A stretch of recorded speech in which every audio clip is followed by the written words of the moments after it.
Good evening, ladies and gentlemen, and thank you for attending the April 20th Lakewood City Council meeting. Please rise for the Pledge of Allegiance. I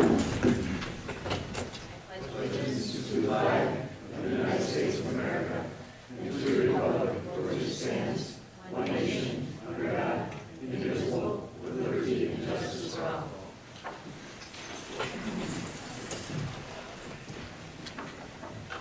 Please join me in a moment of silence. Thank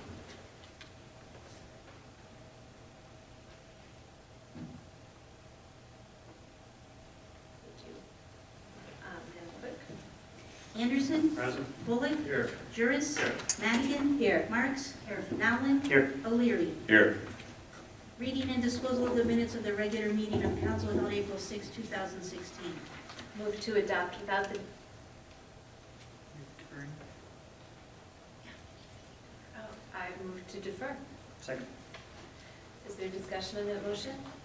All those in favor? Aye. Those opposed? And that motion passes. Item 1, Committee of the Whole Report of April 13, 2015 and April 20, 2015 committee meetings. I'm going to move to defer complete reports of both of these meetings. Generally, the April 13th meeting and tonight's meeting are part of the previously published series of committees of the whole that we're having to do research and answer questions that council and the public may have about the letter of intent. I will have fully developed and clearly written reports for council certainly at the next meeting. So I'm going to move to defer the written reports and at least give you a verbal report on tonight's meeting, which was a presentation of the financial questions that have come up over time and a financial history of the hospital and into the development of Lakewood Hospital Association by Director Pay. She presented a written report to council in February this year, and that was an addendum to the report she gave us tonight, and which she forwarded to us ahead of time last week for us to review tonight. That will be online, and if members of the media or the public want a copy tonight, I'll be happy to run a couple copies off after the meeting. Move to receive and file that partial report. Second. Thank you. On that motion and on that second, is there any discussion? All those in favor? Aye. Those opposed? And that motion passes. Thank you. Item 2, Ordinance 115, an ordinance to amend Section 110502 of the zoning code by changing and revising the zoning map with respect to certain property as set forth and described as 1207 Summit Avenue, 1206 Lakeland Avenue, 1600 Robinwood Avenue, and 1604 Robinwood Avenue from single-family high-density to commercial public school, placed on first reading and referred to the Planning Commission 1/5/16, second reading 1/2015, recommended for adoption by Planning Commission and referred to the Committee of the Whole 3/16/15. This was I want to now make an addendum to my previous report. This was discussed at Committee of the Whole tonight. Director Siley presented a thorough review for us, including slides of the lots, etc. At Committee of the Whole, we moved to approve this ordinance unanimously and as it would be presented tonight at Council. So I move to adopt. Second.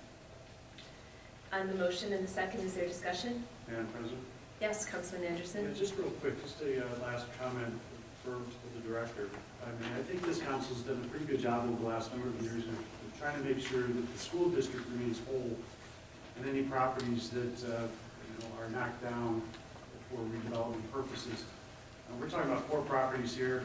We were talking about 4 properties in the Clifton Point project a few years ago. We made sure, again, that the school district remained whole on any potential lost revenue of property taxes on those 4 properties. Is there any related discussion regarding the city remaining whole on these 4 properties that we felt? Madam Chair, Council- the Clifton Point's a little bit of a different situation. That was preserving the baseline tax value for private redevelopment. These demolitions and acquisitions were driven by the Board of Education to be incorporated into their project, so it'll become part of the public school property, so there's no tax, there's no way to manage that baseline tax value in a way as we did with the private development. Well, to the point, we're agreeing to basically allow the school district to knock down 4 homes that were tax revenue for the city right now as they currently are operating. That's correct. Property tax revenue for the city, so this is just something we're going to agree to do. It's not that much money. I'm just curious if there's as much concern coming from them to us as there has between this board or this council and that board over the last couple of years. No, and I think what the offsets would be, again, these are not something you can necessarily model, but the $34 million investment in 3 elementary schools and sustaining a community of lifelong learners and investing in that, I think there's a better offset than the loss of, much more upside than the loss of 4 single-family residential properties and their tax base there. If you want to equate one, say, knock on 4 properties, make all that happen, yeah, I understand. I'm not trying to be prickly about this. I was just curious as to whether or not there was as much concern about having us remain whole on this transaction as there has in the past when the transaction was in the opposite direction. Just curious. On the motion, all those in favor? Aye. Those opposed? That motion passes. Item 3, ordinance 1715, an ordinance amending section 116103T, supplemental regulations for specific uses to allow outdoor dining year-round where the patio is located fully on private property, placed on first reading and referred to the committee of the whole 3/16/15, second reading 4/6/15. I want to let the public know, we did discuss this in committee of the whole as well, and committee of the whole voted unanimously to approve at tonight's meeting. Move to adopt. Second. On that motion and the second, is there further discussion? All those in favor? Aye. Those opposed? The ayes have it. Item 4, Finance Committee report regarding ordinance numbers 4314A and 1915. Councilman Ellen. Thank you, Madam Chair. Tonight, the Finance Committee met to discuss proposed ordinance 4314A and proposed ordinance 1915. All members are present, as well as Councilman Marks and Finance Director Pay. We first discussed proposed ordinance 4314A, which is an amendment of the purchasing and contract ordinance that we initially addressed through our budget process at the end of 2014. We entertained a substitute version this evening. And as we walked through the changes in the proposed ordinance, the first change was an increase of $15,000 in the contracting authority for housing and building plans examination. The reason being, with the schools project and more work this year, this work is typically done in-house within the building department. We needed to outsource it because of the volume. So it's a $15,000 increase. There is an increase in administrative professional services in the amount of $125,000, which includes the anticipated cost for potential outside consulting work and outside work relating to the hospital conversation, increasing that amount by $125,000. And that, incidentally, was one of the items that was included in the substitute version tonight. We also discussed a decrease in the authority for the workers' compensation stop-loss insurance as a result of new players in the marketplace. We were able to get a lower insurance cost, which is going to be held for 2 years, which is obviously good news.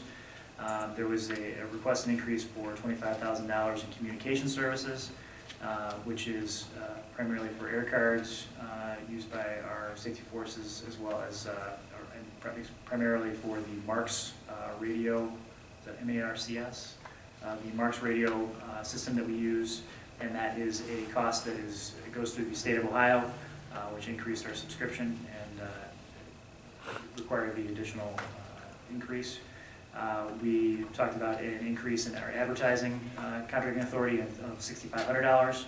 But this is directly related to an increase in sewer work being done in the city and all the bids going out to request proposals for that work. We discussed a $150,000 increase in our road salt contracting authority, allows us to catch up on old costs as well as buy additional amounts going into the winter season in 2015.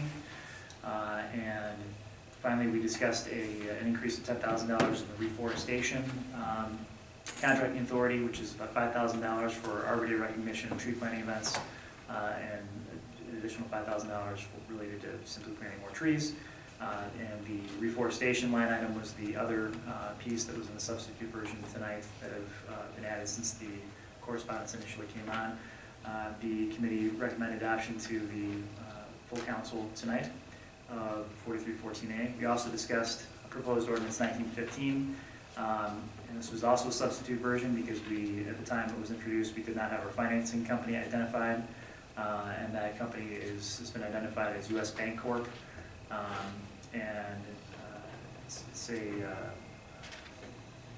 Deals with an amounts not to exceed $3.7 million for various items that are listed on Schedule A of the proposed ordinance in various terms, and these are all items we discussed during our 2014 or our 2015 budget conversations that took place at the end of 2014.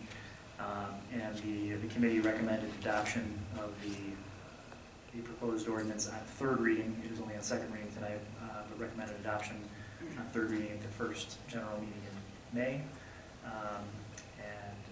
That was the balance of our discussion this evening. Move to receive and file that oral report. Second. On the motion to receive and file that oral report, is there any further discussion? Sure. Councilman Bullock? Just a question for the administration on the Marks radio. Mr. Director Pay, do we have any sense, maybe the safety directors could, or the chiefs rather, could, or the mayor could let us know, is the state simply passing through its costs to us? Do we have any ability to protect ourselves against year-by-year subscription fee hikes? Madam Chair, we have a contract with Marks. There's a little confusion with Marks as to what the effective dates were, whether it's fiscal year or calendar year. They had agreed to calendar year, and then the Department of Administrative Services took over their billing and messed it up. We're currently working with the steering committee to get the fee structure all revamped, which will lower the fees substantially. Hopefully that will be done before the end of this year. One of the things they did was they advanced their statewide production and took a loan. So they had to raise the rates earlier than what they were supposed to pay off the loan that they took to build out the rest of the state. So we hope that we'll have an agreement with Marks to lower it by hopefully 50% for next year. Okay, thanks for your vigilance. I just hope that the state government has had a philosophy recently of trying to get every pound of flesh it can from municipal governments in a rather hostile manner, and I don't know what protection we have against that other than your vigilance, so thanks for fighting for it. Thanks. On that motion, I was just asking for comment. So there's a substitute on this. You're still. We're still in the finance report. So on the motion to receive and file the report from the finance chair. Any further comment? All those in favor? Aye. Those opposed? That motion passes. Item 5, ordinance 4314A, an ordinance amending ordinance 4314 adopted summer 15, 2014, to advertise for bids and enter into contracts for the purchase of repair, maintenance, and operating supplies, services, and equipment as authorized by the 2015 appropriation ordinance and administrative code, placed on first reading and referred to the Finance Committee 3/16/15, second reading 4/6/15. Move to substitute. Second. On that motion, is there any discussion? Councilman Allen in his report went through the reasons for the substitution. Any further discussion? Madam Clerk, please call the roll. Anderson. Yes. Bullock. Yes. Burris. Yes. Atkins. Yes. Marks. Yes. Allen. Yes. O'Leary. Yes. That motion passes. Move to adopt. Second. Any discussion? Madam Clerk, please call the roll. Anderson. Yes. Foley. Yes. Juris. Aye. Madigan. Yes. Marks. Yes. Nowlen. Yes. O'Leary. Yes. And that motion passes. Item 6, ordinance 1915, an ordinance authorizing the Director of Finance to enter into equipment leases in forms approved by the Director of Law on behalf of the City of Lakewood, placed on first reading and referred to the Finance Committee for 6/15. Move to defer. Second. Is there any discussion on the motion to defer? Madam Chair. Yes, Director Butler. Thank you, Madam Chair. May I encourage you to place that in second reading rather than defer? Yes. I withdraw my motion to place on second reading, Who's not for? and now I move to defer. I mean, I went the opposite. I gotta get it with it. This is my third slip. Okay. I withdraw my motion to defer, and suppose the second is withdrawn. I will now make a motion to place on second reading. Thank you for that. Second.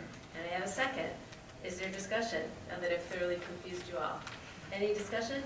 Hearing none. All those in favor? Aye. All those opposed? And that motion passes. Item 7, Public Works Committee report regarding ordinance 1215, resolution 879915 and 880015. Councilman Juris. Thank you, Madam Chair. Can everyone hear me on this microphone? Okay. Not sure if it's working. Hello? There we go. All right, I'll speak loudly.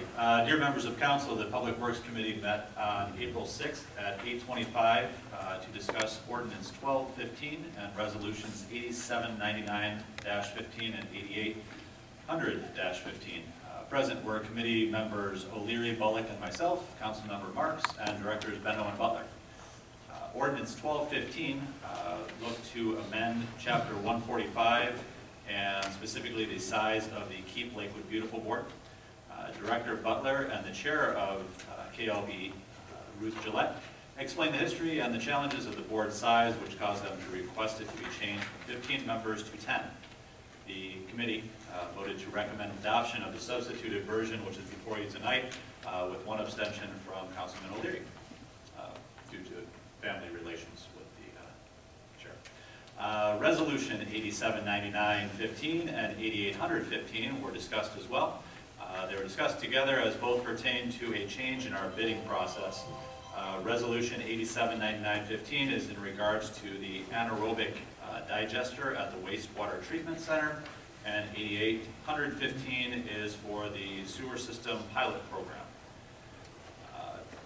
Director Benno summarized the projects and the unique challenges of these two items, which could be addressed by a change from our usual design bid build format to a design build model. A few of the items of note regarding this, as it's tends to be a little more technical item, so a quick summary here. Within this change, there would still be a publicly noticed process involving an RFQ followed by an RFP, and finally approval of the final contract by council. Controls would also remain in place regarding a guaranteed maximum price.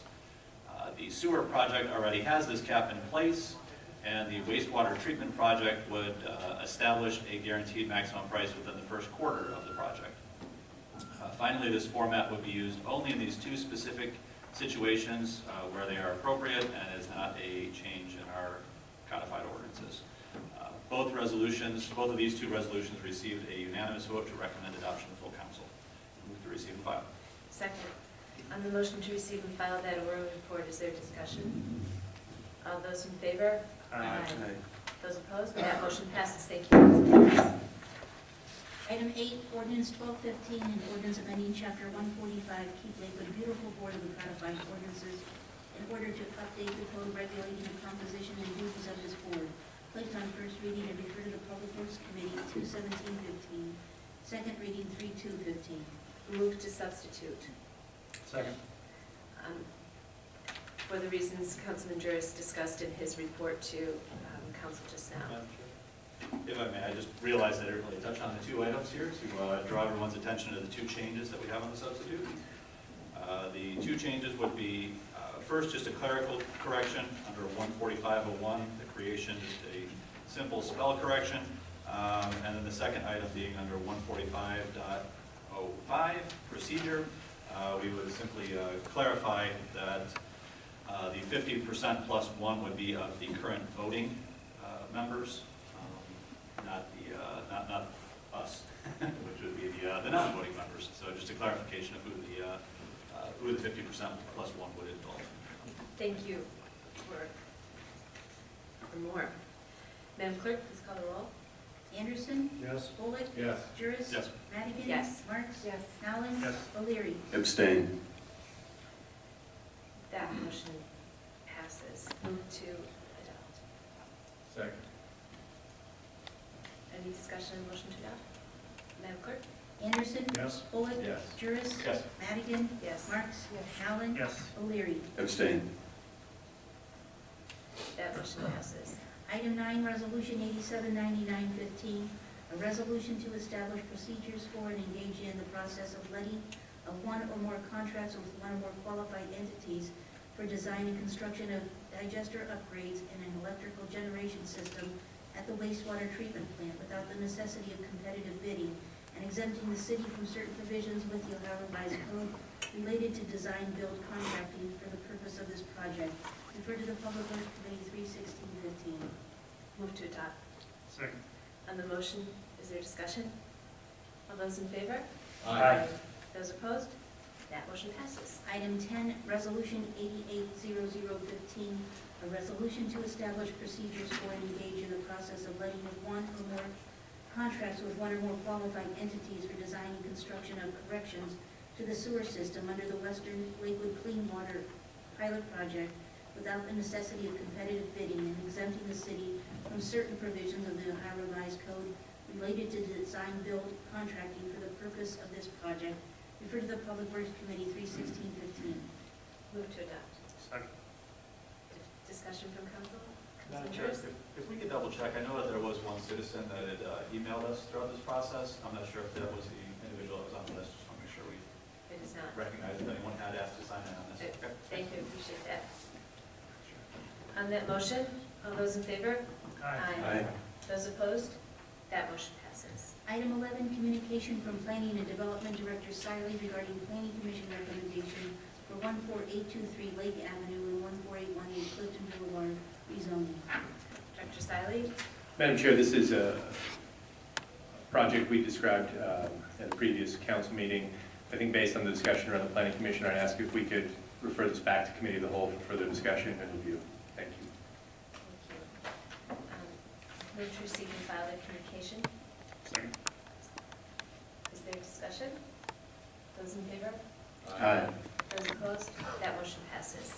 Item 12, ordinance 1415, and ordinance amending section 110502 of the zoning code, other codified ordinances with respect to certain property as set forth and described as a portion of 14823 Lake Avenue from single-family high density to single and two-family. Please substitute for ordinance 1415, placed on first reading, and refer to the Planning Commission 3/16/15, second reading 4/6/15. I'll move to refer to planning. I'm sorry, and Committee of the Whole. Second. Yeah. Is there discussion on that? Well, we'll try to work this into our schedule for the first meeting in May. Thank you. All those in favor? Aye. Those opposed? That motion passes. Item 13, ordinance 1815, an ordinance dedicating certain parcels of land located at 1347 St. Charles Avenue, known as St. Charles Green, as a public park to be designated as blank park, placed on first reading, and refer to the Planning Commission 4/6/15. I'll move to place on second reading. Second. Is there discussion? All those in favor? Aye. Those opposed? That passes. Item 14, communication from Council President Madigan regarding appointing Colleen Zettler to the Citizens Advisory Committee. Thank you. Correspondence indicating my appointment of Colleen Zettler to the Citizens Advisory Committee for the term ending December 31st, 2015. Move to receive the communication. Second. Those in favor? Aye. Those opposed? That motion passes. Item 15, communication from Councilmember Bullock regarding report from Saturday Lakewood Farmers Market on its 2014 season. Councilman Bullock? Thanks, Madam Chair. Dear members of council, last summer, Lakewood's downtown benefited from the presence of a Saturday morning farmers market for the 5th consecutive season. Neighbors from across our city came together to shop and enjoy local vendors who offered produce, baked goods, and other artisanal products, and our downtown benefited from increased walking traffic attracted to the area. In many ways, Lakewood is at its best when neighbors meet neighbors face to face in such a delightful outdoor setting.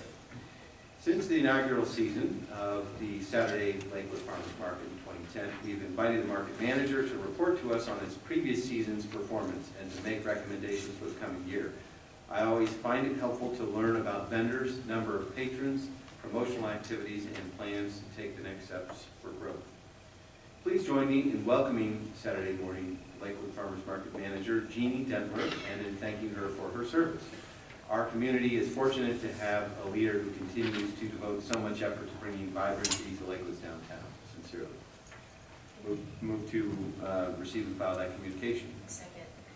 And for discussion, I will open the discussion up to the public, and Ms. Settler, please take it away. This one? Okay, hi. I'm Jeannie Dentler, manager of the Lakewood Farmers Market. Thank you for giving me a moment tonight to bring everyone up to speed on the market's development, and to personally thank the City of Lakewood, Councilman Bullock, Ian Andrews, Lakewood Alive, Lakewood Foundation, and the Downtown Lakewood Business Alliance for their continued support of this endeavor that successfully reached its 6th year in operation. To quickly recap last season, we had a record year for vendor participation with 22 full-time vendors and 4 part-time ones. If you know the space that we're working with, that is a lot to put in that tiny space, but that's not a bad problem to have. We were able to also give back to the local music community by hosting 10 musicians over the course of our 16-week season.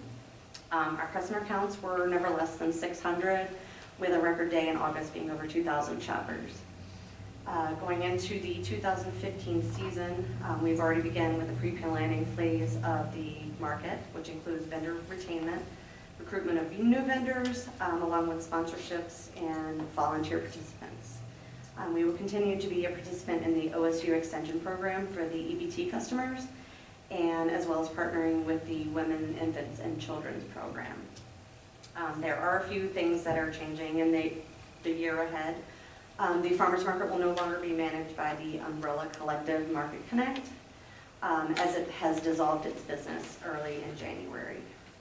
We have returned to the Lakewood Foundation from Lakewood Alive for our fiscal agent needs. And in conclusion, we hope to continue working with the city on this to provide local fresh goods to the community for many more years to come. Thank you. Any questions?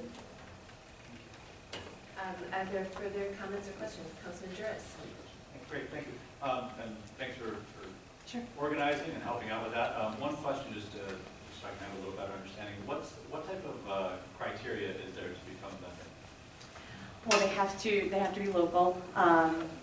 They have to fill out an application, pay the application fee, and sometimes we even go out to inspect the property that they're working on to make sure that it is in fact what they're selling is in fact local.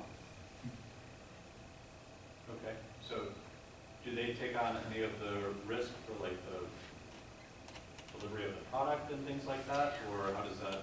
When you say it's a vendor that's local, do you mean local farms within Yes. a couple hours? Yeah. Okay. Yes. All right, Yes. okay. Yes. There's a certain. It's within 100 miles. Within 100 miles, Yeah. okay, Yeah. great. And they have to produce 80% of their product, and they can get 20% from neighboring farmers Okay. to supplement. Gotcha. Okay, great. Thank you. I have a question. Sure. I don't think I've asked this in years, Jeannie. What is the vendor fee? $250 a season. Okay, that's fair. Yes, it's very fair compared Yeah. to our competitors out there. Yeah. It's more than fair. Well, And we do offer for startup vendors, we don't expect them to come up with that amount right up front. We do offer like a per market rate to attract more vendors Oh, to that's come. fantastic. Yeah. And I know you have at least one farm, one Lakewood farm, right? Yes. I'm fingers crossed they'll be joining us again this year. I hope so. Yes. Yeah, Yeah, thank you, it's a lot of fun. Yes. Madam Chair. Oh, go ahead.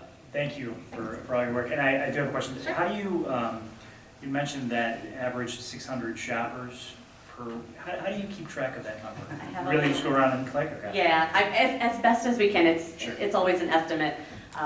But yeah, as best as we can, we have a little clicker. Right. And we try and catch people coming from off of Detroit Right. and out of the Marks parking lot. Gotcha, thank you. And if you were there for Which the- they have been more than generous to let our customers park in that space and shop the market, so, little shout out to visitors. That's great, they ought to, and that's being a good neighbor too. Yes, I yes. think if you were there the day that there were 2,000 people there, you would have agreed there were 2,020 people there. Yes. Councilman Bullock? A couple quick follows. Well, first off, I'm glad that the Coral Company is being a good neighbor. There are times when I bought a box of Triscuits and a gallon of milk from Mark's that, you know, so they got some of my business, because not everything can you find in Lakewood Farmers Market. And to my council colleagues' question, Mr. Juris, there's also ordinance guidelines or requirements actually that state you must be a farmer or a cottage industry, and the definition of that is you're producing some good at home. So you couldn't be the Hershey Company, you know, with a vendor booth there, for example. So there are a couple of additional restrictions. Jeannie, could you repeat, please, what was the number of vendors last year? I just missed what you said, and also what do we anticipate for the coming year? Well, I hope to retain each and every one of them. With working with the space, we kind of have a limit to what we can hold. But it's 22 full-time vendors, and then we have 4 part-time ones. Okay. Which and- part-time could vary from every other week or once a month. Okay. And at some point, if you think if the market will bear it, literally, would expansion beyond the current footprint be something you propose? Absolutely, absolutely. I don't think moving the market is the answer. I love think the that, yeah, clarification, I think we need to keep it where it is, but maybe possibly moving, gathering enough vendors so that we can fill the park, because in the past that we have tried to put just a few out there, they seem to miss out on the whole atmosphere of the interior market. The shopper flow, right? So Right, you need to right. put like That half a curve, dozen- something about that curve, you know, just curbs people to go out into the park area. Well, what's behind my question is I think if the market's going to expand to that next tier, you're going to be the person driving the conversation, because I think you know better than we do whether we're ready for that or not. And I Right. recall from your colleague Jenny Kelly that what's important with markets is incremental year-by-year increases, so shoppers remember, and that you have about in equal supply the shopper's demand with the vendor's supply. If one of those gets out of sync with the other, somebody's getting frustrated and the thing doesn't work quite well. So we've been doing a nice gradual crescendo over the years, Yes. and I think it's been working very, very well, and I enjoy getting there as much as I can. A final comment is I want to acknowledge our former council colleague Monique Smith, who's here and worked very hard, both on the council side and the volunteer side to make the market thrive. So thanks for your work over the years. Yeah, thanks for saying that, Councilman Bullock, because this is the 6th year, and it was hard getting started. Yes. Amazingly complete that. Thank you to the former council people that worked on it. Are there any further comments or questions? We have a motion on the floor to receive and file the report. All those in favor? Aye. All those opposed? And that motion passes. Thanks a lot. See you again. Item 16, communication from Mayor Summers regarding the oral appointments to the Lakewood Citizens Advisory Committee. Mayor? Thank you, Madam Chairman, members of council. I'm very pleased to announce the reappointment of 3 members to a second term on the Citizens Advisory Committee. And those members would include Carolyn Eisenhart, David Lucas, and Martina Edmond. And I'm very pleased to announce Dan O'Malley to a first term on the Citizens Advisory Committee. Dan is with us tonight. Dan, if you wouldn't mind standing.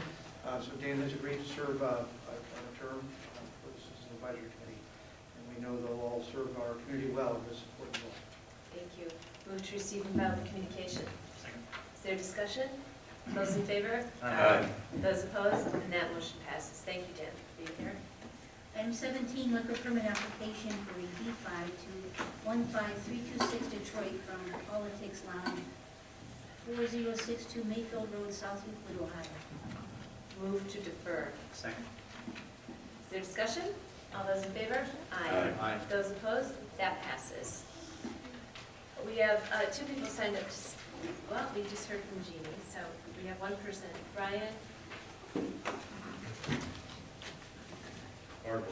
Brian Bardwell. Brian Bardwell. I know, you think I would know That's your all right. name It's by sloppy now. handwriting. Brian, yeah, I have to make sure, so I put my glasses on.